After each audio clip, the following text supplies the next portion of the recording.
자, 지금부터요 11번요. 이것을 이제 이중매매라고 하는데요. 자, 지금부터 이중매매를 한번 보도록 그렇게 하겠습니다. 이중매매는 간단한 것인데요. 갑과 을 사이에 갑 소유 토지를 을에게 이전하는 매매계약을 체결되는 후 이렇게 되어 있죠. 여러분 나중에 이제 이게 지금 이중매매인데 이게 사례 문제잖아요. 사례형 문제는 지금 우리가 연습할 필요는 없고요. 앞으로 이제 7월달, 8월달 강의를 하면서요. 이제 그 사례 문제를 한번 볼까 그런 생각을 하고 있어요. 알겠죠? 그런데 이제 사례 문제는 어느 정도 이론 어느 정도 알고 있는 상태에서 설명을 해야지. 왜냐하면 사례 문제는 기본 이론 문제가 그대로 뭐로 되냐면 갑을 병으로만 바뀌는 거기 때문에요. 만약에 사례 이제 갑을 병 이게 이론이 가는 것이 어느 정도 정리가 안 돼 있으면 나중에 정말 힘들어요. 알겠죠? 사례 문제는 되게 간단하거든요. 왜냐하면 논점이 딱 정해져 있어. 더 이상 다른 걸로 나올 수가 없는 거예요. 여기도 보면은 이전 듣기까지 마쳤다. 그래서 이러한 정을 잘 아는 병 동그라미 아는 아기의 병이죠. 우리는요, 여러분요, 적극가담은 아기의 병은 적극가담이 아니에요. 알겠죠? 뭐다? 적극가담이란 말하고 아기는 완전히 달라요. 우리가 안다 그러면 적극가담 아니죠.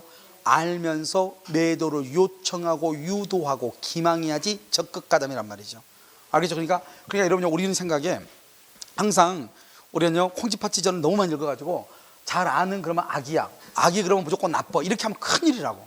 알겠죠? 악이라는 것은 아무것도 아니다. 이중매매에서는 1번 부동산 물권 변동은 매매의 합의 동그라미 이전 등기할 때 등기 동그라미 등기까지 필요하므로 지금 현재 봐봐요.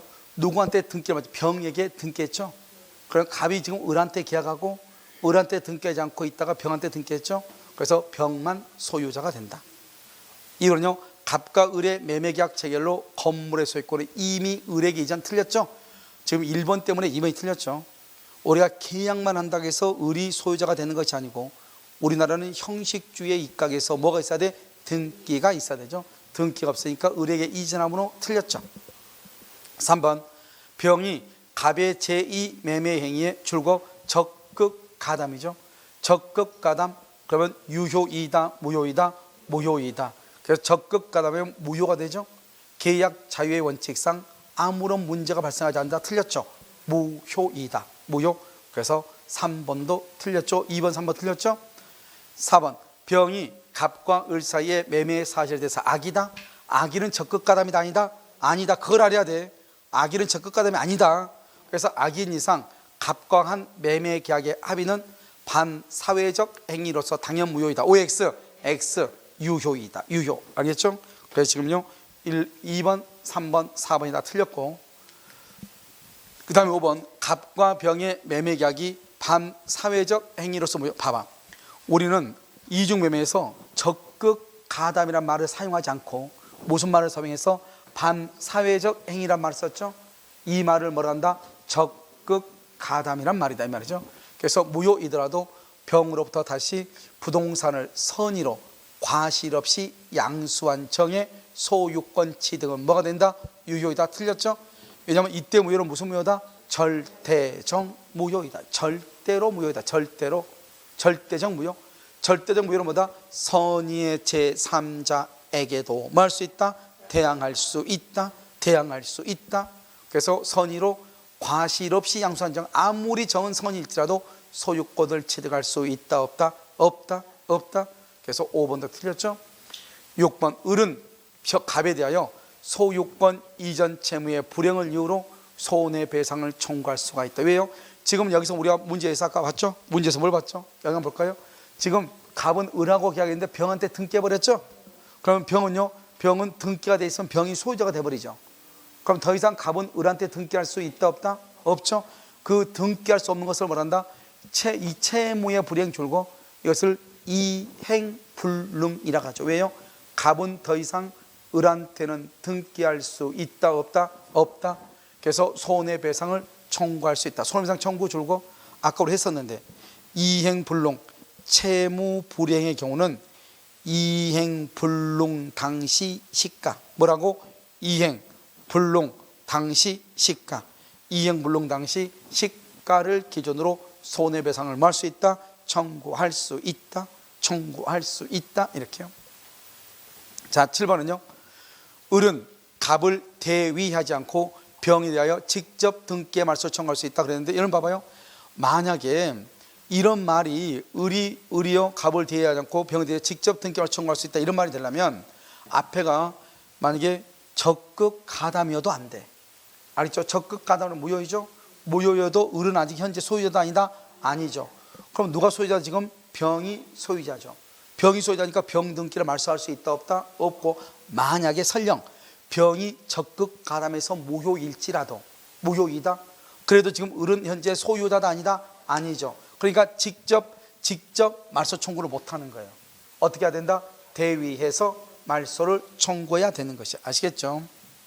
그 다음에 만약에 을은 소유권 이전 청구권 보존을 위하여 갑과 병 사이의 매매 계약에 대해서 채권자 취소권을 행사할 수 있다 없다? 없다. 그래서 만약에 봐봐요, 이 7번하고 8번을 묶어봐. 7번하고 8번을 묶어서 앞에다 써봐. 만약 병이 적극 가담한 경우, 이렇게 7번하고 8번은 앞에다가 묶어. 만약 병이 적극 가담한 경우, 이렇게. 그래서 병이요 적극 가담했죠. 그럼 적극 가담하면 유효이다 무효이다? 무효이죠. 그래서 무효여다 할지라도 채권자 취소권이 안 되는 거예요. 알겠죠? 이게 채권자 취소권 여기서 설명하면 아무 필요가 없어. 우리가요 통정 허위 표시 가서 설명을 할 거예요. 그게 뭔지. 그런데 자, 지금 채권자 취소권 박스 해봐. 그러면 채권자 취소권이 중요하게 나온 곳이 몇 군데가 있죠. 자, 첫 번째 이중 매매에서는 채권자 취소권을 행사할 수 있다 없다? 없다. 자, 두 번째 어디가 또 중요하게 나오죠? 채권자 취소권. 자, 언제나 재판상 행사. 언제나 재판상으로만 행사해. 통정의 표시. 먼저 채권자 취소권은. 자, 세 번째는 통정 허위 표시에서 채권자 취소권을 행사할 수 있어. 통정 허위 표시로 무효이죠. 채권자 취소권을 행사할 수 있어.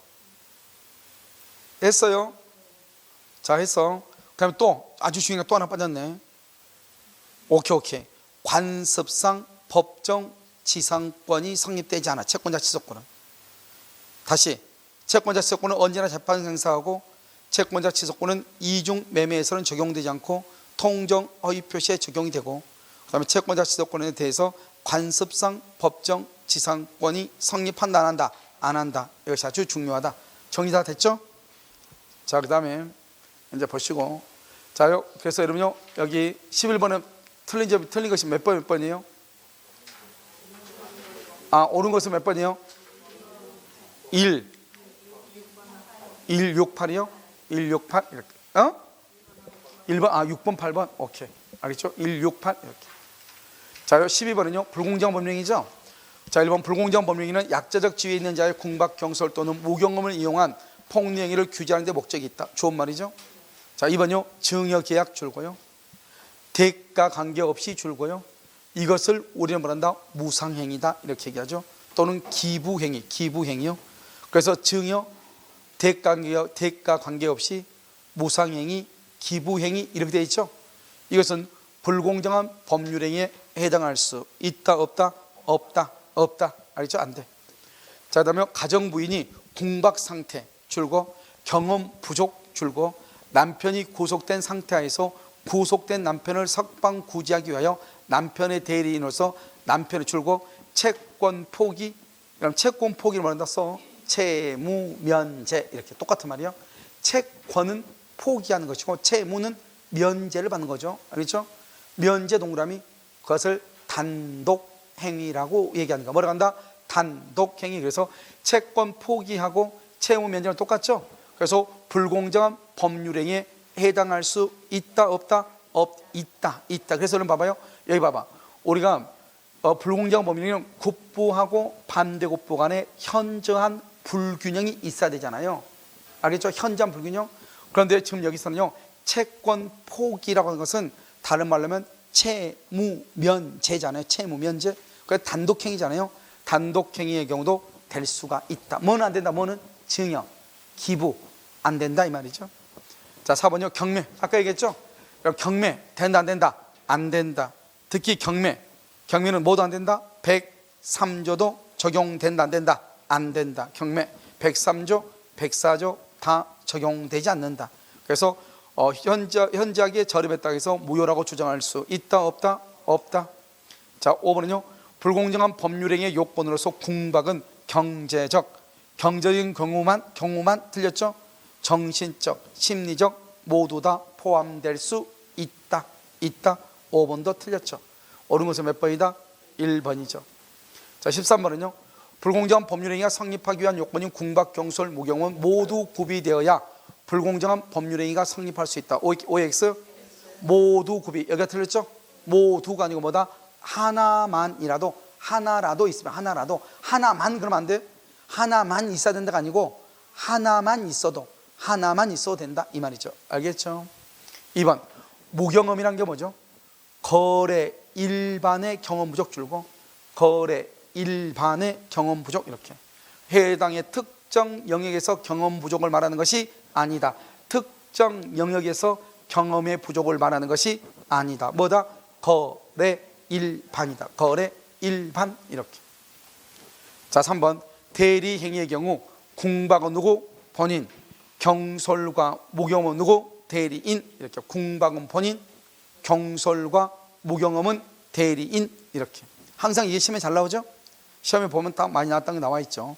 4번 굿보와 반드굿보 사이의 현저한 불균형 가로묶고 굿보와 반드굿보 사이의 현저한 불균형 객관적 요건이죠. 우리는요, 여러분요, 객관적 요건이 있다고 해서 주관적 요건이 당연히 추정되는 것이 아니다. 1억 원짜리를 2천만 원에 팔았다고 해서 궁박, 경솔, 무경험이 당연히 추정되는 것은 아니다. 그래서 궁박, 경솔, 무경험이 추정된다 안 된다? 안 된다. 추정되는 것이 아니다. 이렇게. 5번 토지 매매가 불공정한 법률 행위로 무효. 토지 매매가 불공정한 법률 행위로 무효죠. 그 토지를 전득한 제3자가 선의이더라도 소유권을 취득한다 못한다? 못한다. 왜요? 이때 무효는 103조 104조의 무효는 무슨 무효다? 절대적 무효. 절대적 무효이다. 선의의 제3자도 보호된다 안 된다? 안 된다. 보호되지 아니한다. 이렇게 취득하지 못한다. 정답 몇 번이다? 1번. 14번은요. 폭리행위는 피해자에게 궁박 상태가 존재한다는 사실에 대한 폭리자의 인식만으로 틀렸어. 인식이 중요한 것이 아니고 플러스에 인식 동그라미하고 플러스 이용하려는 의사. 이용하려는 의사 이퀄 폭리 의사라고 얘기해. 이용하려는 의사 이퀄 폭리 의사 이렇게. 2번 불공정한 법률행위로 불이익을 입은 당사자가 불공정성을 소송등으로 조정할 수 없도록 하는 그 다음에 줄고 부재소합의. 부재소합의는 유효이다 무효이다?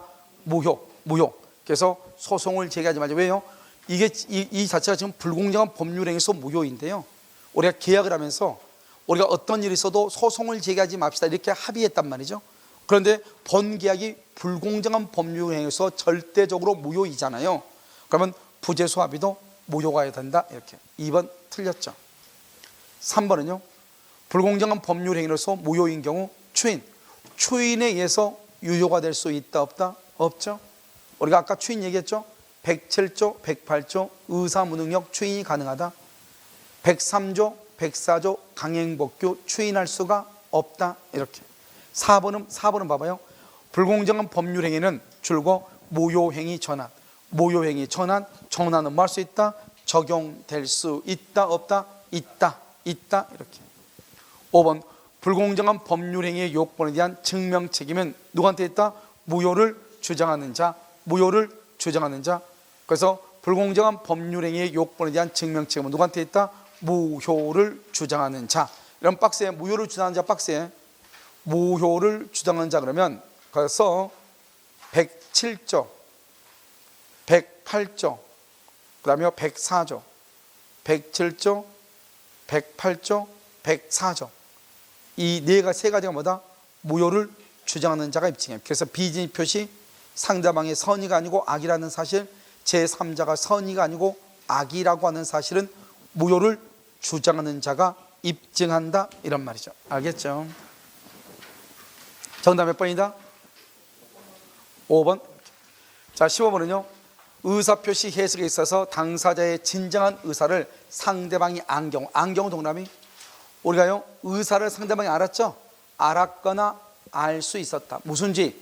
의사주의. 무슨 해석? 자연적 해석. 뭐대로 효력이 있다? 의사대로. 이렇게. 그래서 의사표시는 표시 행위로부터 추단되는 효과사 틀렸죠. 상대방이 알았거나 알 수 있으면 의사대로죠.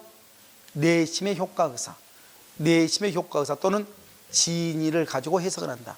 내심의 효과의사 또는 진의, 이렇게 얘기하죠. 표시행위로부터 추단되는 효과의사, 표시상의 효과의사, 그러면 안 돼. 알겠죠? 자, 그 다음에 2번. 계약 당사자의 확정에 관한 문제는 일반적으로 무슨 문제이다? 의사표시 해석. 다른 말로 의사서 법률 행위 해석. 다른 말로 의사표시 해석. 이렇게. 자, 5번. 행위자가 타인의 이름으로 매매 계약을 체결하죠. 타인의 이름으로 매매 계약을 체결하죠. 행위자와 상대방의 의사가 일치 줄고, 의사가 일치 동그라미했어요. 그러면 일치, 그러면 일치한 의사대로 결정.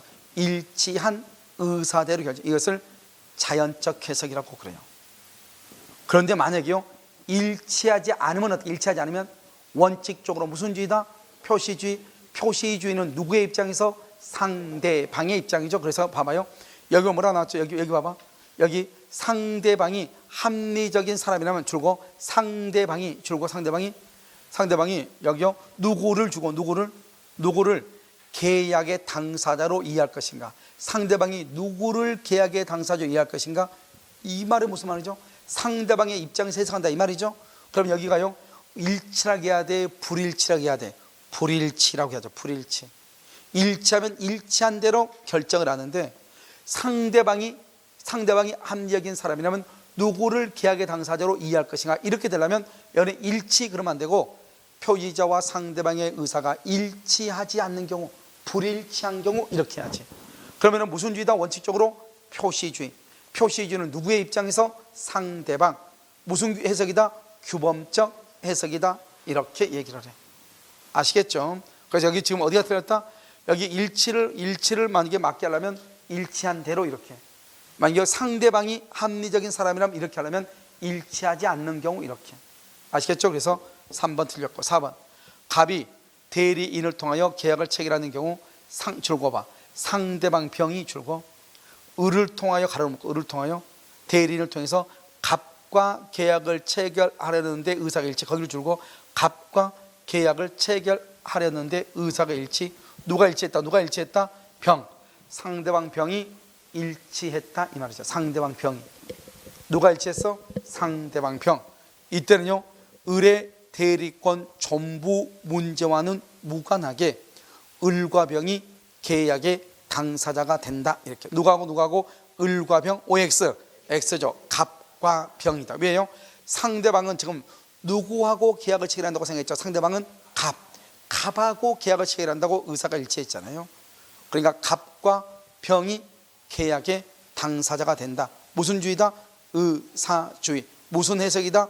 자연적 해석이다. 이렇게. 5번. 당사자 모두 갑 토지를 매매하기로 합의. 갑 토지 줄고, 합의 동그라미. 합의란 말이 뭐죠?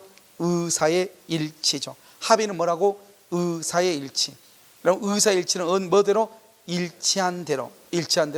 그런데 무슨 토지에 대해서? 착각 동그라미. 착각은 착오죠. 계약서에 Y 토지, 아니 을 토지로 을토지로 표시했다. 그러면 원래 갑 토지에서 매매 계약을 합의했는데 을 토지로 표시했죠. 이것을 뭐라고 표현한다? 오표시 무회의 원칙이죠. 오표시 무회의 원칙은 뭐대로 흐르겠다? 일치한 의사대로. 무슨 토지? 갑 토지에 대해서 계약이 성립한다. 이렇게. 그럼 여기 봐봐. 착각이라고 되어 있죠. 착각. 그럼 오표시 무효의 원칙에서는 착오라고 하는 말이 절대로 나올 수가 있다, 없다. 이렇게. 착오란 말이 나올 수가 없다. 그래서 갑 토지에 대한 매매 계약이 뭐한다? 성립한다. 이렇게. 정답 몇 번? 2번. 이렇게. 자, 16번은요 규범적 해석이 뭐죠? 이런 규범적은 봐봐. 규범적 해석이라고 하는 것은 뭐를 얘기하죠? 표시주의죠. 표시주의는 누구의 입장에서? 상대방의 입장이죠. 그래서 규범적 해석이란 표시행위 줄고 객관적 의미를 탐구 줄고, 그래서 상대방의 입장에서 표시행위의 객관적 의미를 탐구하는 것이다. 2번 규범적 해석은 누구의 입장? 상대방의 입장. 무슨 행위? 표시행위, 객관적 의미를 확정. 똑같은 말이죠. 3번 우리 아까 한번 봤었는데 잠깐요. 봐봐, 여기 봐봐. 맨 끝에 모든 권리금을 인정하면 거기 줄 거 봐. 우리가 임대차 계약을 체결할 때요, 임차인이 임대인한테 권리금을 인정한다고 좀 써달라고 그랬어. 그래서 임대인이 모든 권리금을 인정하면 이렇게 써줬단 말이죠. 이 말은 임대차가 종료가 되면 권리금도 받은 적이 없는 임대인이 임차인한테 권리금을 내주겠다 이 말이 아니고, 임차인이 신규 임차인한테 권리금 받는 것을 내가 뭐하지 않겠다? 방해하지 않겠다 이 말이죠. 알겠죠? 그래서 여기 보면 임차인이 나중에 임차권을 승계한 자로부터, 누구죠? 신규 임차인이죠. 신규 임차인 권리금을 수수하는 것을 용인한다. 용인한다는 말이 무슨 말이죠? 용인한 것으로 볼 수 있다. 이게 무슨 말이요? 방해하지 않겠다 이 말이죠. 맞는 말이죠. 4번 갑이 배우자인 을을 대리하여 은행과 출고 을의 실명 확인. 을의 실명 확인이죠. 봐, 우리는 예금주가 누구죠? 예금주가 누구예요? 실명 확인을 거친 자. 지금 갑이 누구냐? 갑을 출연자라고 그래. 그러면 출연자가 뭐죠? 돈을 내는 사람. 을은요, 자기 와이프의 이름으로 뭐죠? 실명 확인을 뭐죠? 했죠? 그래서 와이프 통장에다 입금을 했다 이 말이죠. 이 예금주는 누구냐 이 말이죠. 우리가 금융실명법에서는 실명 확인을 거친 자가 소유자이다. 알겠죠?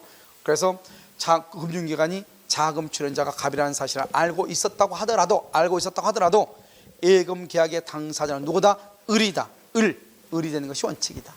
실명 확인을 거친 자. 4번 틀렸죠. 5번은요, 예금 명의자가 아닌 출연자 등을, 봐봐, 이게 이제 여러분 좀 달라. 봐봐, 4번하고 5번은 완전히 달라. 여러분 4번은 누가 예금주다? 실명 확인을 거친 자. 여기 다시 한번 봐봐. 그러면 여러분요, 실명 확인을 거친다는데 여기 그 5번이죠. 5번은 뭐냐면, 이런 혹시요, 뭐 삼성이라든가 이런 이건희 같은 경우 뭐 비자금이 다 있겠어? 있겠죠. 다른 사람 이름으로 뭐죠? 예금이 되어 있단 말이죠. 그러면 그런 경우는 어떻게 하냐? 뭐죠? 금융기관하고 나하고 어떻게 하냐? 봐. 예금 명의자가 아닌, 즉 실명 확인을 거친 자가 아닌 출연자, 돈을 낸 사람을 예금 계약의 당사자라고 볼 수 있으려면 금융기관이 출연자에게, 이건희에게 예금 반환 청구를 기소시키겠다. 나는 반드시 당신한테만 돈을 주겠다. 이것이 무슨 의사? 명확한 의사의 합치. 줄거 명확한 의사의 합치가 있을 때. 이런 우리는 의사를 표시할 때 어떻게 의사 표시하죠? 이런 의사 표시할 때 우리 어떻게 의사를 표시해요? 명시적, 묵시적으로도 할 수 있잖아요. 그런데 여기는 명확하게 얘기하죠. 그러니까 여러분이 봐봐요. 우리가 보면 뭐 대기업의 회장들 같은 보면 비자금이 그렇게 많이 있을 건데 드러나 안 드러나? 안 드러나고요. 다른 사람이 그걸 찾을 수 있어 없어? 없단 말이에요. 만약에 은행 가세요. 돈 달라고 해도 돈 줘 안 줘? 안 준단 말이에요. 왜요? 처음부터 예금을 할 때 은행에서 우리는 당신 이건이 아니면 절대로 다른 사람한테는 예금을 인출해 주지 않겠다. 이렇게 명확한 합의를 했다 이 말이죠. 그랬을 때는 자금 출연자가 예금주가 되지만, 그런 것이 아니고 단지 은행이요, 남편이요, 아내의 통장을 개설해서 아내의 통장으로 예금한 것을 알았다 이 말이죠. 그렇다 하더라도 일단 예금주는 누가 되는 것이다? 자금 출연자다. 실명 확인을 거친 자다. 실명 확인을 거친 자. 우선 알겠죠?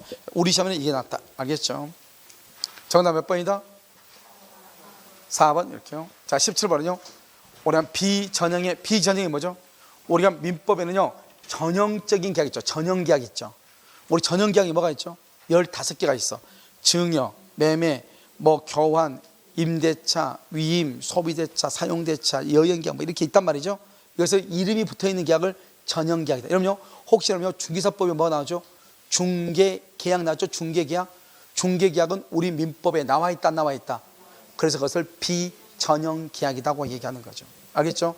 그런데요, 혼합계약은 뭐죠? 혼합계약. 여러분, 혼합은 이런 것이죠. 우리가요, 내가요, 갑이 을한테 건물을 건축해 달라고 그래.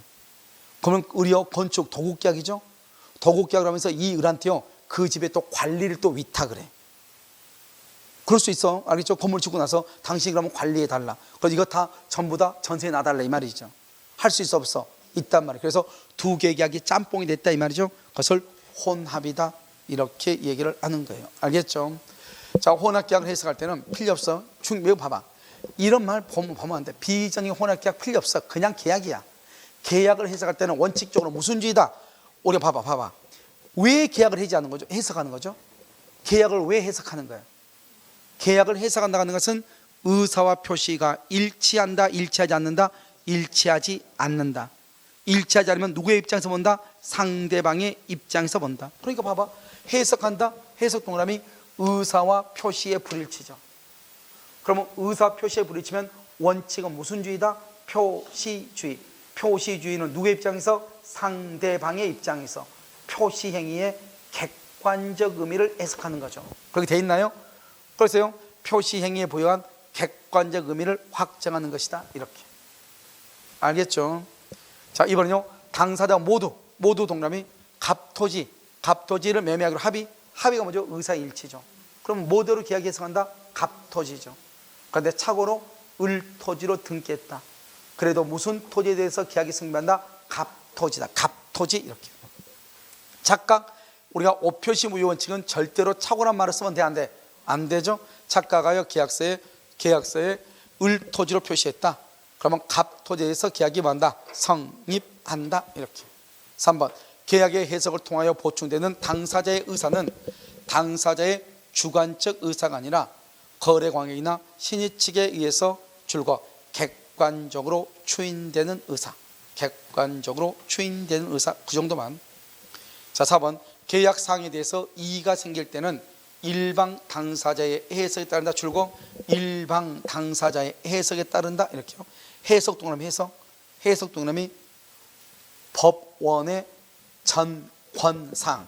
법원의 전권상. 오직 해석은 법원에서만 할 수 있다 이 말이죠. 알겠죠? 그러니까 두 사람이요 계약을 하면서 우리 두 사람 중에 무슨 일이 생기면 내가 해석한 대로 합시다 이렇게 했다면 내가 해석한 대로 그래도 필요 없어. 모든 법률행위 해석은 오로지 누가 한다? 법원만 할 수 있다 이 말이죠. 그래서 일방 당사자의 해석에 따른다는 계약서상의 조항은 법원의 해석권을 구속한다, 구속하지 못한다, 구속하지 못한다. 오직 법률행위의 해석권은 누구한테 있다? 법원이다. 법원. 자, 아까 여러분 처분문서가 뭐라고 했죠? 처분문서 줄고 처분문서가 뭐예요? 매매계약서, 임대차 계약서, 전세권 설정 계약서죠. 여기서 처분문서. 거기 처분문서 뭐라 나왔어? 보증금 3천만 원 줬다, 전세금 1억 줬다, 매매대금 3억이다. 나와 있어 안 나와 있어? 나와 있죠. 그래서 처분문서는 성립의 진정이 인정되는 이상 법원은 처분문서에 기재되어 있는 문헌대로의 의사표시의 존재 및 내용을 인정하여야 한다. 뭐가 있으면 성립의 진정이 인정된단 말은 만약에 처분문서가 위조된 것이 아니라고 한다면 거기에 보면 뭐라 나왔다? 임대차 보증금이 3천이라고 돼 있어. 그럼 보증금을 얼마를 줬을 것이다? 3천을 줬을 것이다. 이런 말이죠. 알겠죠? 정답 몇 번이다? 몇 번? 4번 이렇게. 자, 이제 우리 이제 여기서부터 이제 보면 이제 뭐냐면 비진이 표시에 관한 것을 보는 거예요. 그리고 비진이는 거의 내용이 많지 않는데요. 비진이는 꼭 뭐가 나온다? 진이 있는 의사표시가 나오죠. 자, 먼저 한번 볼까요? 비진이요. 비진 보면 여기 있어요. 여기 갑이요. 갑이 의사표시가 일치를 해. 그러면 진이 있는이죠. 진이 있는 의사표시는 의뢰요. 상대방이 뭐를 보문하고 선, 악을 보문하고 무조건 소유자가 되죠.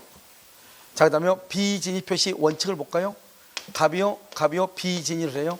그래서 갑이요 을한테 증여를 하고 싶은 마음이 전혀 없는데요 증여를 한다고 얘기를 했어. 원칙적으로 뭐대로 효력이 있다? 표시대로 표시. 그래서 그것은 유효가 돼. 원칙적으로 유효가 돼. 알겠죠? 자, 그 다음에요 이 갑이요 증여할 마음이 없는데요 갑이 을한테요 증여한다고 얘기를 했어. 증여. 이걸 뭐란다? 비진이 표시죠. 그런데 이 비진이 표시를 상대방이죠. 이 상대방이라는 사람이 갑이 자기한테 이 집을 줄 마음도 없는데 준다고 얘기했다. 이것을 이 상대방이 뭐랬거나 알았거나 이것을 뭐라 한다? 악이 알 수 있었다. 이것을 뭐라 한다? 과실. 알았거나 알 수 있었다 이 말이죠. 그럴 때는 등기는 유효이다 무효이다? 무효이다. 이렇게 무효이다. 알겠죠? 그래서 이걸 알았거나 알 수 있었을 때 무효가 되죠. 그럼 봐봐. 반대로 해석하면요, 원칙적으로 비진입 표시는 표시대로 유효하다 이렇게 얘기하죠. 이때의 유효라고 하는 것은 이 을은 뭐가 된다? 선이 플러스 뭐 무과실, 이렇게 선이 플러스 무과실이다. 왜? 알았거나 악이, 알 수 있었거나 과실, 둘 중에 하나만 있으면은 뭐다? 무효죠.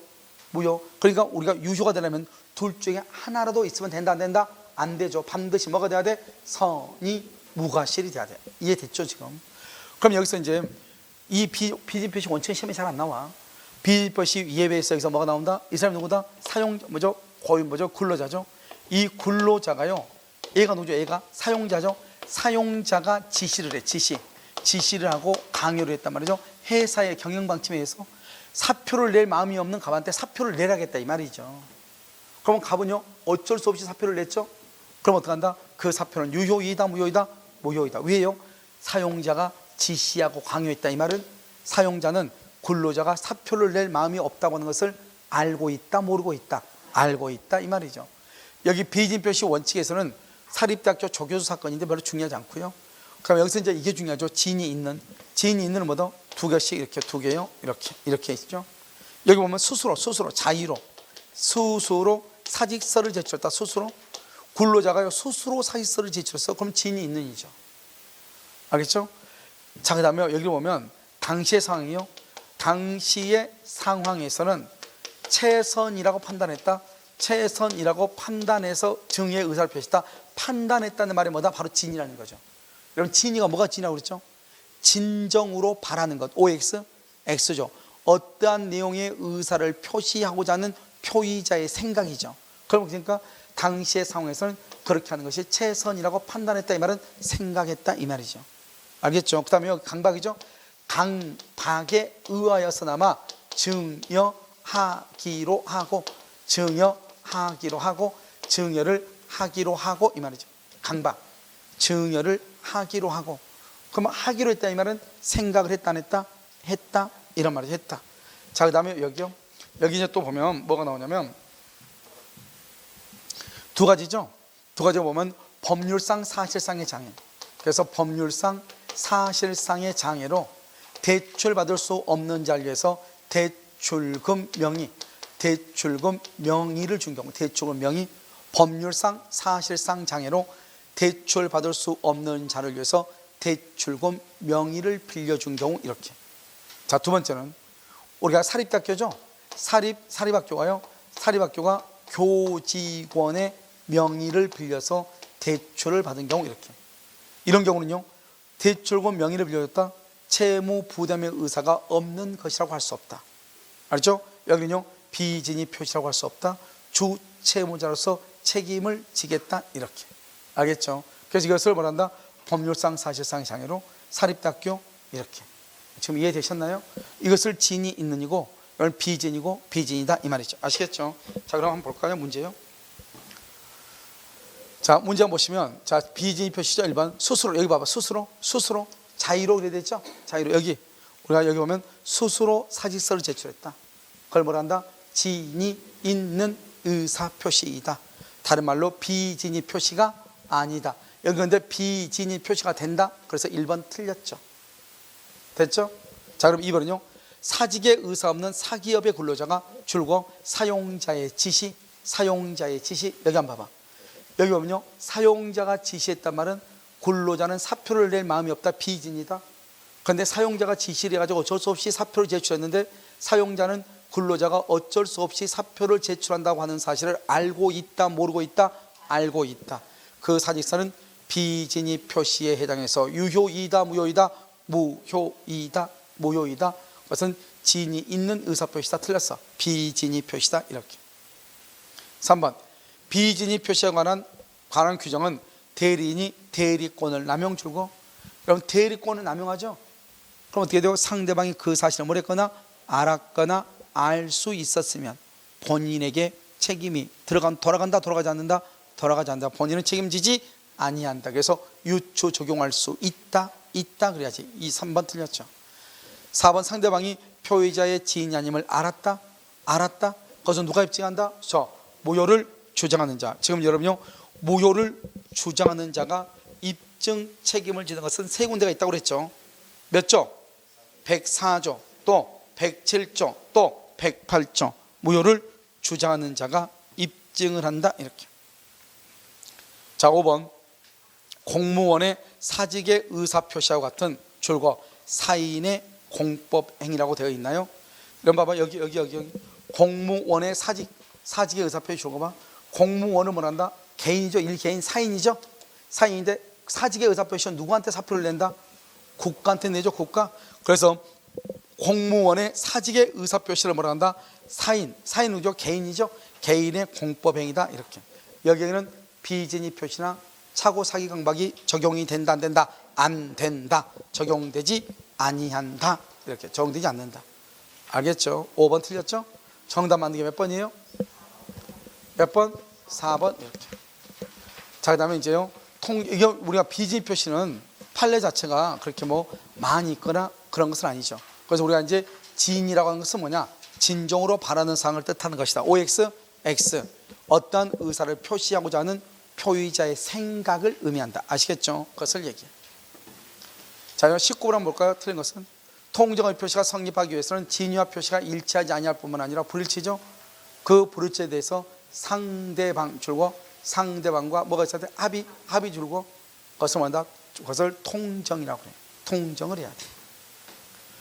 자, 이번은요. 실질적 주채무자에 대한 대출한도 회피를 위하여 을을 형식상 주채무자 줄고 은행도 이를 양해했단 말은 은행이 짜고 형식적 주채무자에게 책임을 묻겠다 묻지 않겠다 묻지 않겠다 이 말이죠. 그래서 양해하여 을에게는 주채무자로서 책임을 지우지 않을 의도로 뭐죠? 누구 명의? 을 명의로 대출해줬죠. 을을 대출계약의 당사자로 볼 수 있다 없다? 없다. 왜요? 지금 여기 뭐라 그랬죠? 은행이 뭐랬다? 은행이 양해는 뭐다? 통정했다. 통정. 알겠죠? 통정 이렇게. 그래서 양해했다. 통정했다. 그러면요. 을은 책임을 진다 안 진다? 아니죠. 왜요? 두 사람 간에 지금 뭐랬다? 통정했다 이 말이죠. 자, 그 다음에 4번인가요?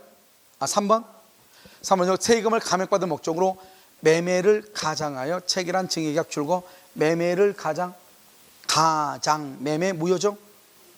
그 다음에 증여계약은 뭐죠? 은닉행위 유효죠. 따라서 증여가 증여로서의 요건을 갖추게 되면 뭐가 된다? 유효하다. 이렇게.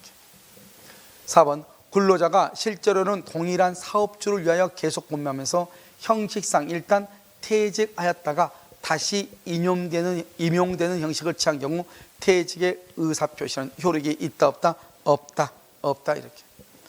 여러분요, 우리가 뭐냐면 이런 혹시 우리가 이제 삼성 같은 게 보면 지금 천안에 삼성전자가 지금 천안에 가 있나요?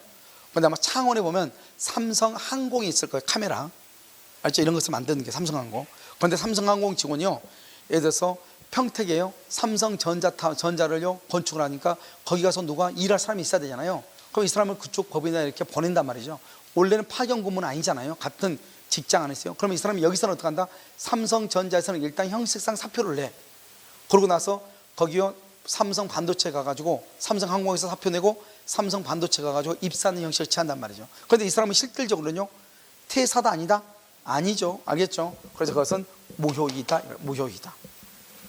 자, 그 다음에 갑과 금융기관 을 사이의 통정 어의 표시에 따라 갑이 을하여 취득한 외형상 채권을 한국자산관리공사 갑이 인수한 경우 채권 양수인 병은 제3자에 해당한다. 이렇게 되어 있나요? 여기 줄고 한국자산관리공사 병, 한국자산관리공사 이것도 제3자다. 여러분요, 제3자에 해당하는 거 뭐가 있어? 제3자에 해당하는 거 기본적으로 누구 거 있어? 제3자 여러 가지가 있지만 한국자산관리공사 있고 또 파산 관제인이 있고 보증인 이런 사람들이 제3자에 해당한다 이 말이죠. 알겠죠? 그래서 파산 관제인도 제3자다. 즉 한국자산관리공사도 제3자, 파산 관제인도 제3자. 아시겠죠? 이렇게.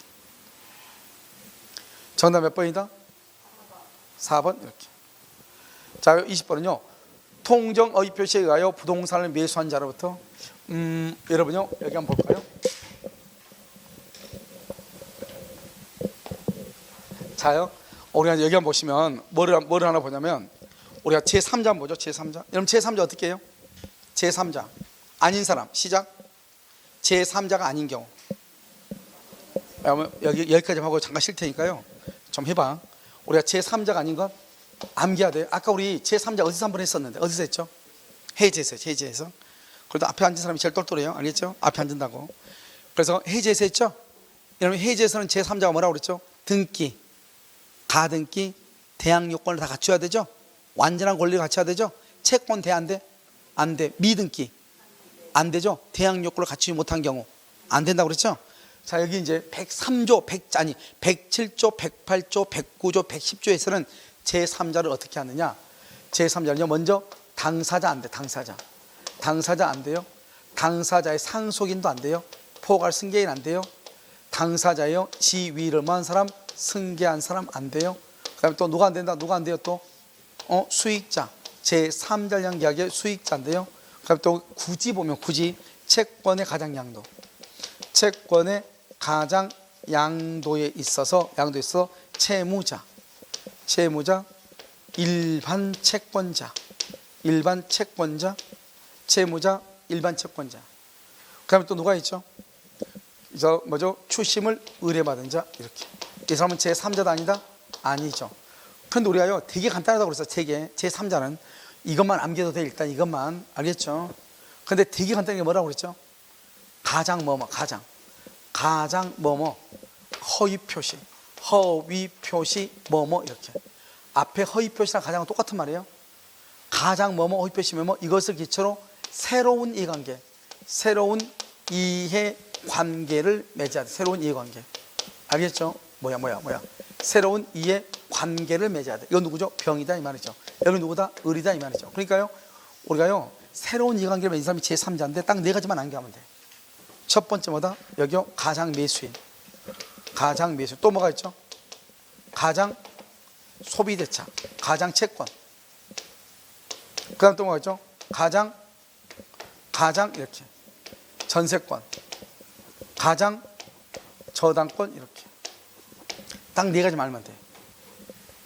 그럼 이러면 어떻게 해요? 가장 매수인으로부터 압류나 가압류한 사람 제3자죠.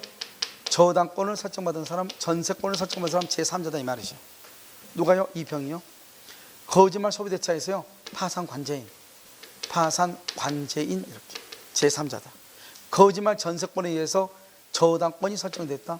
저당권 설정. 거짓말 저당권에 의해서 뭐가 됐다? 경매가 됐다. 경매인, 경락인 이 말이죠. 이런 사람들을 다 제3자라고 그래요. 알겠죠? 그러니까 우리는요 여기서 제3자가 뭐냐 이걸 다 알려고 하지 말고 딱 네 가지만 암기하면 된다. 뭐다? 가장 매수인, 가장 채권, 가장 소비대차, 그 다음에 가장 전세권, 가장 저당권. 이 딱 네 가지만 알면 다 된다 이 말이죠. 진짜라니까요. 알겠죠? 그러니까 여러분 뭐요? 이 가장이란 말은 무슨 말로 바꿔야 돼요? 허위 표시. 뭘 바꾼다? 허위 표시로 바꾸면 된다. 허위 표시로 바꿔서 읽으면 다 돼. 그러니까 첫 번째 안 되는 거 먼저 암기해야 돼. 상속인, 지위를 승계한 자. 그 다음에 뭐다? 수익자, 제3자령 계약서 수익자. 이렇게. 그 다음에 여기요 가담, 가장 또는 허위 표시 어쩌고저쩌고. 이것만 딱 일단 되면 돼. 그럼 네 가지. 매수인, 그 다음에 뭐다? 소비대차, 전세권, 그 다음에 또 뭐가 있다? 저당권. 알겠죠? 이렇게 됐나요? 그래서 저당에서 거짓말 저당에서 경매되거나 거짓말 전세권에 대해서 저당권을 설정하거나 이런 것들이죠. 알겠죠? 파산관제인도 제3자. 특히 여러분요 파산관제인은 뭐라고 한다? 파산관제인은 누구다? 첫 번째 파산관제인은 제3자다. 선이나 악이는 어떻게 따진다? 총파산 채권자. 일부는 선이고 일부는 악이죠. 그럼 전체를 뭐로 본다? 선의로 본다. 선의. 알겠죠? 이런 것들이 있다. 자, 지금 됐나요? 문제 풀어보죠. 자요.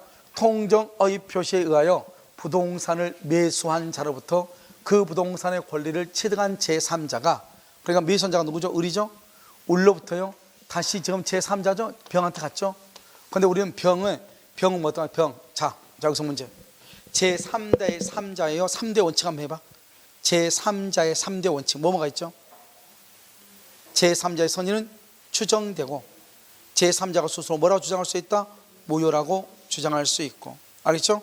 그러면 제3자는 누구이기만 하면 돼? 선의. 과실, 무과실 따져 안 따져? 안 따져. 알겠죠? 이것만 가지고 이제 보죠. 자, 통정의 표시에 의하여 부동산을 매수한 자로부터 그 부동산의 권리를 취득한 제3자가 있는 경우 제3자의 악에 대한 입증 책임은 이를 받는 자, 주장하는 자에게 있다. 이렇게 있다. 여러분 생각을 해봐. 제3자의 악에 대한 입증 책임, 누가? 이를 주장하는 자 줄고, 이를 주장하는 자가 누구죠? 무효를 주장하는 자. 자, 2번 동일한 여신한도의 제한을 회피하기 위하여 실질적 주채무자가 아닌 제3자가 은행에 알리지 않고 주채무자 줄고 봐. 제3자가 은행에 알리지 않고 주채무자로 서명 날인 이렇게 됐죠? 그러면요 여기 보면 동일한 여신한도의 제한을 회피하기 위하여 이렇게 되어 있죠. 은행과 소비대차 계약을 체결한 경우 이 계약은 통정 허위 표시로서 무효이다. 맞아요, 틀려요? 이게 중요해. 맞아요, 틀려요? 그럼 이것은 지인이 있는 의사표시로서 유효이다. 지인이 있는 의사표시로서 유효이다. 여러분 뭐냐면요 이런 거예요. 봐봐요. 친구가 있잖아요. 친구 있잖아요. 친구가 뭐라고 얘기하면, 야, 나 신용불량인데 너 대출 좀 받아다 줄래? 이렇게 하니까 이 친구가요 자기가 직접 은행 가서 대출을 받아다가 자기 친구한테 줬다 이 말이죠. 그런데 은행 가서 뭐라고 얘기하죠? 아, 내 친구놈이 돈을 빌려달라고 해서 할 수 없이 내 이름으로 빌리러 왔다고 이렇게 얘기하죠. 그러든지 말든지 은행은요 이 사람한테 그러든지 말든지 너가 책임이 질 거니까. 알겠죠? 우리가 어느 경우에 아니다. 아까 우리 한 번 했었는데 상대방의 양해가 있어야 돼. 상대방이 짜고 해야 돼. 당신한테는 절대로 책임을 묻지 않겠다. 그래서 상대방의 양해, 상대방과 통정했다고 그래.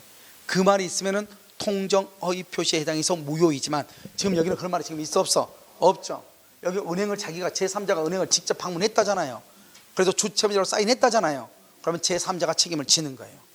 알겠죠? 무효이다. X. 4번 보증인이 주채무자의 기망에 의하여 채무가 있는 것을 믿고 주채무자와 보증계약을 체결한 후 그에 따라 보증채무자로서 그 채무까지 이행한 경우 그 보증인은 제3자에 해당한다. 이렇게 되어 있죠. 원래 있잖아요. 원래 여기 봐봐. 원래 여기 지금 3번의 경우는요 우리가 보증계약을 한번 봐봐. 보증계약은 여기가 갑이 있죠. 갑이 을한테요 돈을 1억을 빌려줘. 그러니까 갑이 을한테 뭐냐, 야, 보증인 하나 세워야지. 알았어, 보증인 하나 내가 데리고 올게. 병 데리고 올게. 이렇게 병이 왔단 말이죠. 그럼 보증계약은 채권자 갑하고 보증계약을 체결해요? 채무자 을하고 보증계약을 체결해요? 채권자하고 채무자하고 보증계약은. 이런 보증계약, 보증 쓰잖아요. 보증 쓴 사람 데려오잖아요. 그럼 이 보증계약은 누구하고 체결해요? 갑하고 해요? 을하고 해요? 갑하고 보증 쓰죠. 갑하고 보증계약은. 아니, 보증은 뭐가 보증이에요? 혹시나 을한테 갑이 돈을 못 갚으면 을 너한테 내가 책임을 진다 이 말이잖아요. 을 너한테. 그걸 보증이라고 하잖아요. 무슨 알겠죠? 그냥 당연히요. 갑하고 하고요. 이 을을 채무자는요. 채무자는 보증계약의 당사자가 아니에요. 그런데 이 사람이요. 이 을이요. 사기를 쳤다 이 말이에요. 사기. 알겠죠? 사기. 그럼 어떻게 될 것인가? 누가요? 채무자가. 그럼 어떻게 한다? 이 사람은 이 갑하고 보증인이 보증계약의 당사자죠? 이 사람은 뭐다? 이 사람은 제3자가 되는 거예요. 알겠죠? 그래서 이걸 뭐란다? 제3자에 의한 사기가 될 수 있어. 그러니까 우리가 이제 딱 봤을 때 어떻게 한다? 보증이라고 해서 무조건 되는 것이 아니고, 알겠죠? 그러니까 우리가 가장채무에 대해서 보증을 쓰죠? 그러면 그 보증인은 제3자에 해당한다. 이렇게 그냥 암기한 게 더 빨라. 알겠죠? 자, 그 다음에 다시 한번 볼까요? 자, 여기 3번 봐봐요. 보증인이 딱 돼 있죠? 그럼 맨 끝에 제3자에 해당한다. 이렇게. 보증인뿐만 아니라 여러분요, 두 개를 더 써봐. 파산관제인. 보증인 앞에다 써. 파산관제인. 한국자산관리공사. 한국자산관리공사. 또는 파산관제인. 이렇게. 그래서 제3자에 해당한다. 이렇게. 자, 2번. 갑이 상대방 을과 통정한 의의 의사표시 통해서 가장채권을 보유하고 있다가 파산 선고를 받은 경우 줄거 파산관제인. 이렇게. 누구에 해당한다? 제3자에 해당한다. 이렇게 또 줄거. 그래서 그럼요, 파산관제인은 제3자에 해당하는 거예요. 누구는요? 파산관제인은. 알겠죠? 그럼 여기 봐봐. 우리가 이제 여기서 파산관제인을 한번 보죠. 그럼 파산관제인은 누구라고? 파상 관제는 누구라고? 제3자라고. 알죠? 제3자. 그런데 여기서 선이야기를 어떻게 한다고? 선이야기를 어떻게 한다고? 총파산 채권자. 총파산 채권자를 기준하는데 채권자가 모두 6명인데요. 6명인데 선이 4명은 6명 중에서 4명은 선이고요. 2명이 악의인 거예요. 그럼 어떻게 돼요? 전부가 뭐로 된다? 악의가 돼. 그래서 일부는 선이에요. 7명이요. 그런데 일부는 악이에요. 3명만요. 악이. 그래도 전체가 뭐가 된다? 악의가 된다 이 말이죠. 아니 죄송해요. 선의가 된다 이 말. 선의가 된다. 알겠죠? 선의가 된다 이 말이죠. 그래서 우리 시험에는 지금 최근에 29회인가 이제 나왔죠. 우리 시험에요. 그래서 선의하기는 총파산 채권자를 기준한다 이렇게. 그런데 다른 국가고시는 뭐가 나왔다? 여기 일부는 선이고 일부가 악일 때 전부를 뭐로 본다? 악이다 선이다? 선의로 본다. 선의. 악의로 본다 그러면 큰일 나. 알겠죠? 그 다음에 이 파산 관제는 또 제3자죠. 어디에 또 나오냐? 물권법. 물권법에 보면 점유취득시효 있죠. 점유취득시효가 완성이 됐어. 점유취득시효가 이게 등기죠. 등기가 갑이고 점유취득시효가 을이요. 을이 있는데 을이 20이 됐죠. 20년. 그리고 을이요. 뭘 한다? 등기를 청구를 해야 되잖아요. 등기를 청구해야 되는데 갑이 파산 선고를 받아가지고 병이요. 파산 관제인이 여기에 딱 들어온 파산 관제인이. 그럼 파산 관제인이 누구다? 제3자다. 따라서 을은요. 제3자에게 대항할 수 있다 없다? 없다. 등기를 해달라고 말 못하는 거예요. 무슨 말 알겠죠? 여기에도 또 파산 관제인 들어가. 우리 시험에는 만났죠. 우리 시험에는 파산 관제인이 뭐라고 나왔어? 그래서 일부는 선이고 일부는 악일 때 전체가 뭐가 된다? 선이다. 이렇게 알겠죠? 그래서 그럼요. 우리가 이제 파산 관제인 이거 한번 봤죠. 한번 볼까요? 파산 관제인이요. 4번. 자, 여기 뭐냐면 여기 갑이 상대방 을과 통정한 허위의 의사표시를 통하여 거짓말 채권을 가지고 있다가 파산 선고를 받았다. 파산 관제는 제3자다. 자, 그 다음에 5번. 통정 허위 표시에 의한 가등기 및 가등기에 의한 본등기에 타잡아 부동산을 양수한 자는 제3자에 해당한다. 이렇게. 지금 이것은 감정평가서만 나오는 것이 아니고요. 사례형 문제가 지금 여기 없으니까 그러는데 사례로요. 다른 시험에서 나왔어요. 한번 볼까요? 여기요. 지금 여기 5번은 그냥은 여러분요 알 수가 없어. 자, 그럼 봐봐. 이건 등기부로 딱 봐야 돼. 등기부로. 이게요 등기예요. 알겠죠? 자, 1번 갑이에요. 자, 2번요 을이에요. 이렇게. 알겠죠? 그런데요 갑하고 을하고 가등기가 무효인 거예요. 무효. 가등기가 통정해서 무효인 거예요. 을의 가등기가 을이에요. 을의 가등기가 있잖아요. 이 가등기가 무효인 거예요. 그러니까 을의 가등기가 무효니까 당연히요 갑은요 누구요? 3번 병한테 이렇게 처분하죠. 병한테. 그럼 지금 누가 소유자죠? 병이죠. 병인데요. 문제는 뭐냐면 그러면 이 병인데 이 가등기 자체가 지금 현재 무효고 아무것도 모르고 병이 샀죠. 그럼 병은요 3월 1일부터 소유자가 돼. 3월 1일부터 소유자가 돼. 됐죠? 그런데요 이 사람이 나중에 이 을이요 가등기에서 무슨 등기한다? 본등기를 해. 본등기 언제요? 5월 1일이요. 그럼 이 가등기가 무효니까 본등기하면 돼 안 돼? 안 되는데 본등기 한 거예요. 본등기 하니까 국가기관 등기관 아무것도 모르고 이 병등기를 뭐 한다? 5월 1일 날 직권 말소를 해버린 거예요. 아무것도 모르고. 원래는 누가 소유자죠? 원래는 병이 소유자죠. 병이. 왜요? 을의 가등기가 무효고 가등기에서 본등기 했으니까 이것도 무효단 말이죠. 그럼 원래는 병만 소유자인데요. 알죠? 여기서요 직권 말소가 됐다 이 말이죠. 알겠죠? 그럼 여기서 이제 이 사람이 본등기 하니까 본등기, 가등기 이후에 있던 모든 등기는 직권 말소할 거 아니에요? 그러고 나서 이놈이요, 이 을이요, 이것을 3번요, 4번 정한테 이렇게 판 거예요. 그럼 이러면 어떻게 해요? 정은 어떻게 돼요? 선인 경우 소유권을 취득하는 거잖아요. 이 사람이 선이니까 소유권 취득했어요. 소유권 취득했어요, 이 사람이. 근데 그럼 이 사람은 어떻게, 이 사람이요? 원래는 이거 말소하면 돼, 안 돼? 안 되잖아요. 말소하면 안 되니까 이 사람은 원래 소유자가 돼야 돼, 안 돼야 돼? 안 돼야 되잖아요. 그러니까 봐봐. 이거 병을 얘기할 때 뭐라고 얘기하냐? 지금 등기가 불법 말소됐죠? 원래는 말소되면 안 되는데 말소됐잖아요. 그럼 병의 권리는 소멸한다, 안 한다? 안 한다, 이 말이죠. 알죠? 그래서 병은요, 뭐죠? 소멸하지 않는다, 이렇게. 그러니까 이 사람이 여전히 소유자예요. 직권 말소가 돼도 여전히 소유자인데요. 이 을은 자기 것이라고 생각을 하고 본등기가 돼 있으니까 그것을 정한테 처분한 거예요. 그런데 정은요? 정은 여기서 을하고 병과 관계에서 정은 포함돼서 안 됐어? 지금까지 안 됐죠? 그래서 정을 말한다. 제3자라고 하는 거예요. 그래서 통정의 표시에서 제3자는 누구에게 대항하지 못한다? 선의의 제3자한테 대항하지 못하죠. 그래서요, 이 정한테는 대항하지 못하는 거예요. 그래서요, 결론은 뭐냐? 결론은 이런 것이요. 여기요. 여기 지금 1번 이렇게 갑이 되어 있죠? 1번 이렇게 갑이고요. 2번요. 을이요. 을이 지금 여기서 가등기라죠? 가등기라면 갑하고 을하고 가등기는 통정이에요. 통정하면 유효이다, 무효이다? 무효이죠. 그러고 나서요, 여기요 3번요. 3번 병이 이렇게 있는데요. 병이 4월 1일 등기하죠? 그럼 병이 소유자가 돼요. 왜요? 가등기가 무효니까요. 그런데 이놈이 뻔뻔하게 본등기를 해버리는 거예요.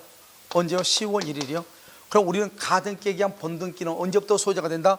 본등기 시부터. 이것을 뭐란다? 물권 변동이죠. 본등기 시부터 소유자가 되죠. 순위는 어떻게? 순위는 가등기 시로 뭐 한다? 소급하죠. 가등기 시로 소급해요. 그런데 문제를 봐봐. 이 병이죠. 병. 그러면 여기 보면 우리는 원칙적으로 어떻게 하냐? 갑하고라고 가등기가 무효니까 병등기도 무효가 돼. 아니, 본등기도 무효가 되죠. 그러니까 원래 이 사람 본등기가 무효니까 물권 변동이 일어난다, 안 일어난다? 안 일어나죠. 이 사람은 소유자가 아닌 거예요.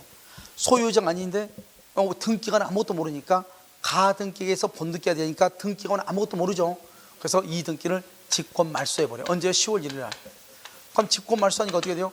직권 말소가 됐다는 것은 말소 등기를 잘한 거예요? 잘 못한 거예요? 잘 못한 거죠. 왜요? 이 가등기가 무효이고 본등기도 무효인데, 그러면은 이 등기를 말소를 해야지.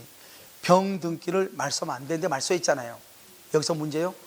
이 병은 직권 말소가 됐다 할지라도 여전히 누구다? 소유자다. 소유자. 왜? 등기는 효력 발생 요건이기 때문이다 이 말이죠. 그런데 이런 상태에서 그럼 빨리 이건 병이 소유자니까 의뢰 등기를 빨리 말소를 해야 되는데요. 말소를 하기 전에, 말소하기 전에, 알겠죠? 을이 이것을요 4번 또 정한테 판 거예요. 그러면 정은요 갑하고 을하고 가등기이고 통정의 표시에서 가등기니까 이 가등기에 의한 문제는 무효잖아요. 무효인데 누구한테 대항하지 못한다? 선의의 제3자. 그래서 만약에 정이 선의인 경우는 보호가 된다 이런 말이죠. 알겠죠? 그래서 이것이 이제 우리가 그냥 볼 수는 없고요. 그래서 뭐죠? 여기 이걸 뭐라 하죠? 그 등기부 있죠? 등기부를 가지고 보면 아무것도 아니에요. 알겠죠? 이게 몇 년 전에 2011년인가 그때 한번 나오고 작년인가 한번 또 나왔단 말이죠. 알겠죠? 그러니까 이것은 가등기하고 그다음에 뭐가요? 통정의 표시가 두 개가 섞여 있는 거예요. 두 개가 무슨 말이겠죠? 그러니까 가등기가 통정이면 가등기 무효, 본등기도 무효. 그럼 후등기를 말소하면 안 되는데 등기가는 아무것도 모르니까 말소했네. 그 말소는 잘못 말소하니까 부적법 말소네. 그럼 말소 회복을 해야 돼. 알겠죠? 그래서 말소 회복 등기를 해야 되는데 말소 회복 등기 하기 전에 이 의료 것을 정한테 처분했네. 그럼 뭐다? 정이 뭐가 된다? 소유자가 된다. 누구니까? 선의의 제3자니까 이렇게. 알겠죠? 이렇게. 자요, 그러면 여기 한번 보시면 몇 번의 차례죠? 5번. 자, 통정의 표시에 의한 가등기 및 그 가등기에 의한 본등기의 타자와 부동산을 양수한 자는 가등기에 의한 본등기, 그럼 무효죠. 통정의 표시에 의한 가등기 무효, 그럼 본등기도 무효. 그 본등기로부터 이해관계를 맺은 사람, 이 사람은 뭐라 한다? 제3자다 이렇게 얘기하는 거죠. 알겠죠? 누구 이기만 하면 된다? 선이 이기만 하면 된다 이렇게. 정답 몇 번이다? 2번 이렇게. 자, 통정 표시 1번. 통정의 표시가 성립하기 위해서는 진유와 표시가 일치하지 아니할 뿐만 아니라 그 불일치에 대해서 상대방과 사이에 뭐가 있어야 돼? 했어? 21번요? 아, 그래요? 자, 갑은 자신의 부동산에 대해서 을과 통정한 허위의 매매 계약에 따라 소유권 이전 등기를 을에게 줄고 무효. 그 후 을은 이러한 사정을 모르는 병, 선의의 병과 위 부동산에 대한 매매 계약을 체결하고 그에게 등기를 해 주었다 이렇게. 알겠죠? 이건 봐봐요. 모르는 병이라고 딱 나왔죠? 그럼 봐봐. 우리 통정의 표시는 무효인데 선의의 제3자에게 대항하지 못하잖아요. 그러니까 조건이 그냥 딱 주어지니까 이런 경우는 다른 지문을 많이 쓸래야 쓸 수가 없어. 알겠죠? 자, 첫 번째 한번 볼까요? 갑과 을은 매매 계약에 따른 채무를 이행할 필요가 없죠. 왜요? 갑하고 을 사이에서 통정한 매매는 유효이다, 무효이다? 무효이다. 그래서 이행할 필요가 없죠.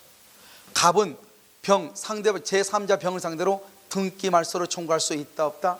없죠. 왜요? 지금 여기 와봐. 제3자는 선의의 병이잖아요. 선의의 병은 뭐를 한다? 소유권을 취득하죠. 소유권.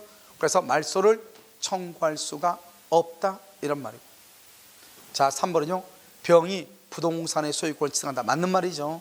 갑하고 을하고 통정했는데 을이 이것을 병한테 처분하면 병이 선의인 경우 소유권을 취득하는데 선의인지 악의인지 모르겠다. 그러면 제3자의 선의는 뭐가 된다? 추정된다, 이렇게. 4번, 병이 자신의 소유권을 주장하려면 스스로 선의임을 뭘 해야 돼? 증명을 해야 된다. OX, X죠. 제3자의 선의는 추정되니까 제3자가 선의가 아니고 악이라고 하는 것은, 악이라고 하는 것은 누가 입증한다? 무효를 주장하는 자, 무효를 주장하는 자가 입증한다. 5번, 병이 선의이더라도 과실이 있다. 이러면 제3자는 선의만 되죠. 과실이 있더라도 문제가 된다, 안 된다? 안 되죠. 선의이기만 하면 되고 과실은 불문한다. 그래서 여기요, 선의인데 과실이 있어도 소유권을 뭐 한다? 취득한다. 틀렸죠? 6번, 갑은 을에게 진정 명의회복으로 인한 소유권 이전 등기를 청구할 수 있다고 그랬죠? 그럼 봐봐, 갑과 을 사이만 봐봐. 갑과 을 사이. 갑하고 을 사이에서는 누가 소유자다? 갑이 소유자죠. 갑하고 을하고 통정해서 을 앞으로 등기한 것은 무효니까 결국 갑이 소유자죠. 그래서 갑은 을 명의의 등기를 말소를 청구하든지 진정 명의 회복을 원인으로 소유권 이전 등기를 할 수 있다. 청구할 수 있다. 그 다음에 7번은요.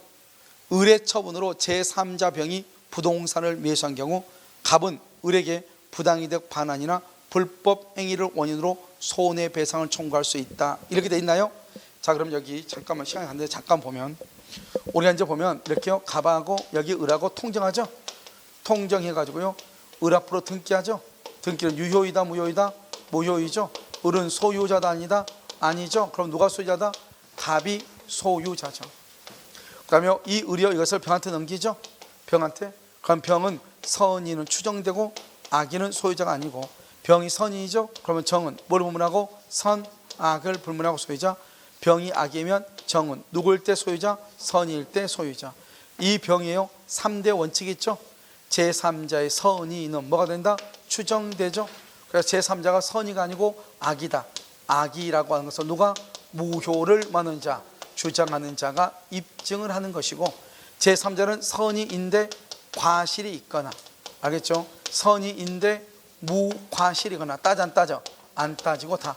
선의인데 과실, 선의인데 무과실, 다 해당한다. 다. 무슨지 알겠죠? 이것저것 다. 그 다음에 제3자가 스스로 뭐라고 주장할 수 있다? 무효라고 주장할 수 있다. 그럼 봐봐. 지금 을은요, 을은 자기는 소유자다, 아니다? 소유자도 아니다. 아니죠. 소유자가 아니죠. 그런데요, 이 을이요, 이것을요, 병한테 처분하죠. 병한테 처분했죠. 그럼 병한테 처분하면 병은 아무 말 없으면 제3자의 선의는 뭐가 돼? 추정되니까 병이 소유자가 돼버리죠. 그러면요, 이 을은 갑의 것을 팔아먹은 거나 마찬가지죠. 그렇잖아요. 그러니까 어떻게 한다? 이 갑은 을한테, 갑은, 그러면 이제 갑은요, 갑은 을에게 뭘 한다? 너 병한테 판 돈 대금 돌려달라. 그걸 부당이득 반환. 너는 너 꽃다이 내 걸 팔아먹었으니 횡령죄다, 불법행위다, 손해배상해라, 이 말이죠.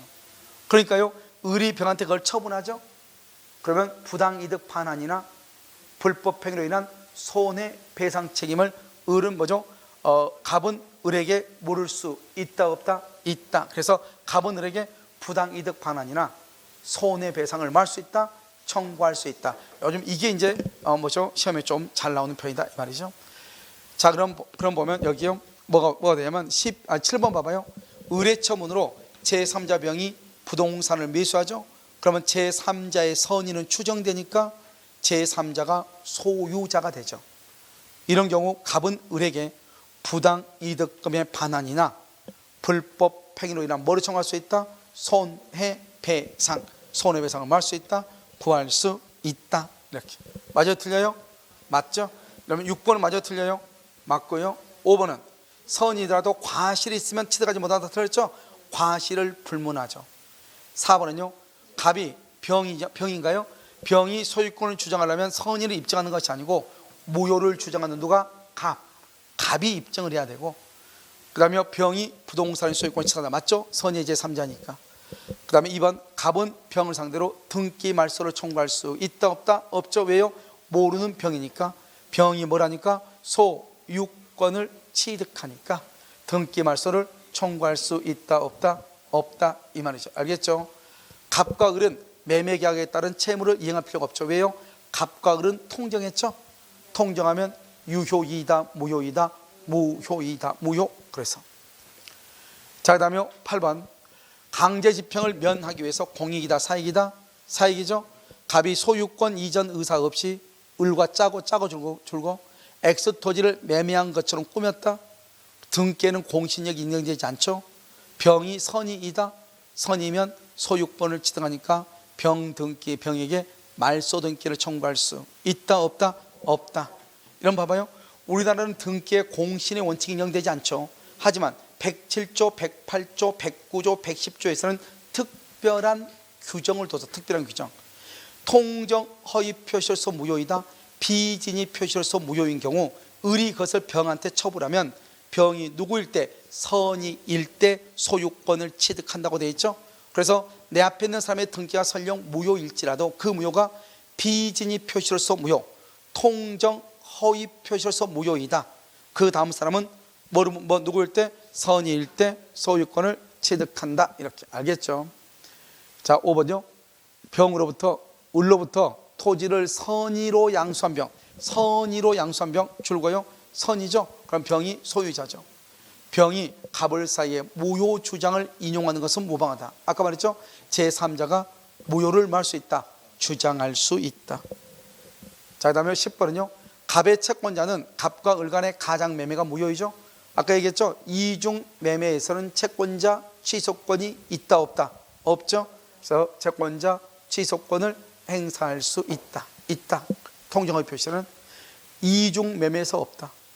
그 다음에 11번은요. 병이 선이라면 병이 취득한 아파트는 갑의 채권자에 의한 강제 집행의 대상이 될 수가 없죠. 왜요? 누구 채권자라고 그랬죠? 갑의 채권자지 병은 갑의 채무자다. 갑의 채권자의 채무자다 아니다? 아니죠. 그래서 병이 소유권을 취득하면 갑의 채권자는 병에게 강제 집행을 할 수 있다 없다? 없다. 그 다음에 12번은요. 갑은 을에게 원인 무효를 이유로 손해배상 청구권이나 부당이득 반환을 말할 수 있다? 청구할 수 있다. 맞아요? 그래서 만약에 을이 병한테 처분했잖아요. 그러니까 갑은 을한테요 손해배상 청구하거나 또는 갑은 을한테요 매매 대금 상당의 부당이득 반환을 말할 수 있다? 청구할 수 있다. 이런 말이죠. 알겠죠? 청구할 수 있다. 이렇게. 자, 그 다음에 13번은요. 갑을 사이에 허위 표시에 앞선 동그라미. 여러분, 우리가 제3자는 뭐예요? 무효를 기초로 새로운 이해관계를 맺어야죠. 우리가 107, 108, 109, 110조에서 제3자는 무효를 기초로 새로운 이해관계. 그런데 여기는요, 기존의, 앞선 그 말은 기존의 이 말이잖아요. 새로운 사람이 아니죠. 앞선 그러면 제3자가 될 수 없다. 없다. 틀렸죠?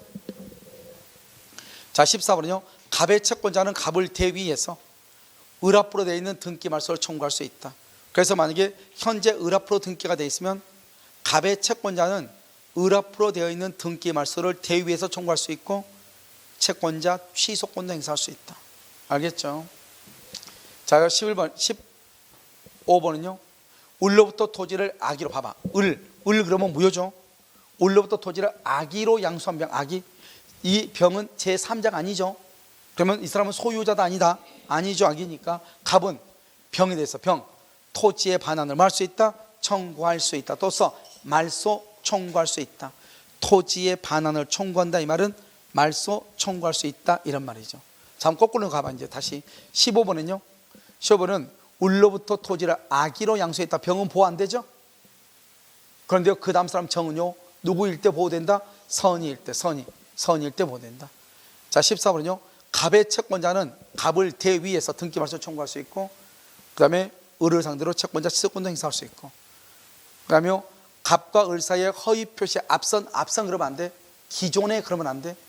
알겠죠? 어떤 사람이 해야 돼? 새로운 이해관계를 맺어야 돼. 자, 그다음에 5번은요. 5번 맞나요? 여기요. 자, 12번은요. 갑은요 을에게 원인 무효를 이유로 손해배상 청구권이나 부당이득 반환을 할 수 있다. 청구할 수 있다. 을이 병한테 처분했죠. 병이 선의이죠. 그럼 병이 취득한 아파트는 갑의 채권자, 우리 병이 소유자니까 갑의 채권자는 강제병할 수 있다 없다? 없다. 대상이 될 수 없다. 맞고, 갑의 채권자는 갑과 을 간의 가장 매매가 무효인 경우 채권자 취소권을 행사할 수 있고 채권자 대의권 행사할 수 있고 채권자 취소권 행사할 수 있고. 그 다음에 9번 을로부터 토지를 선의로 양수한 병, 선의로 양수한 병 소유자죠. 병이 갑을 간의 무효를 주장하는 것은 뭐다? 무방하다. 누구든지 주장하니까. 등기에는 공신의 원칙이 인정되지 않지만 을로부터 이전받은 자가 선의인 경우는 소유권을 말할 수 있다. 취득할 수 있다. 따라서 병이 선의이면은 갑은 누구에게? 병에게 등기 말소를 청구할 수 있다 없다? 없다. 없다 그래야죠. 없다. 알겠죠? 자, 그다음에 7번은요. 을의 처분으로 제3자 병이 부동산을 매수했다.